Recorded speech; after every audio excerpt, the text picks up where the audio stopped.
Mä haluan tehdä ihan sairaan hyvää ruokaa. Varmasti ne, ketä meillä käy, niin tajuaa sen, että se oikeasti maistuu ihan törkeän hyvältä. Ja sit Sopista on tullut sellainen paikka, että ihmiset kohtaa täällä.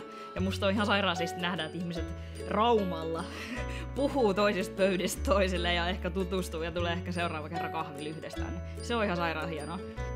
Jos sulla on lapsia esimerkiksi, mun mielestäni Sopi on paras paikka Raumalla, koska ei ole muita paikkoja, missä lapsia voivat juosta ja leikkiä ja huutaa.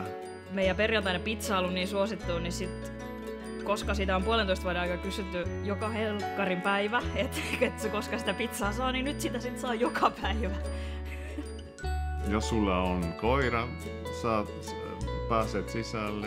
Mä toivon myös, että joka kerta joku uusi ihminen tulee, niin sillä herää jotain ajatuksia, että joku paikka voikin olla tällainen tai joku ruoka voikin maistua täältä. Tai... Mulle kiinnostaa, mitä olo asiakkailla on. Mä haluan kuitenkin, että ihmiset tulee niinku niiden arvojen tähden Soppiin. Et ei ne ole ne huolittelematon sisustus tai jotain muuta, vaan sen takia, että me oikeasti käytetään luomua ja lähiruokaa ja me oikeasti kierrätetään. Ja... Uskon, että monet tulevat sen takia, koska täällä on hyvä olla. Mä pidän hyvästä ruuasta, hienoista kierrätysideoista ja hyvästä meiningistä ja taiteesta. Ne on kaikki täällä Sopissa nähtävillä, koettavilla.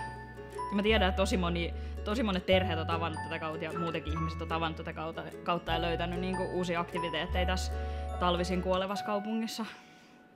Se on kaikista siisteintä.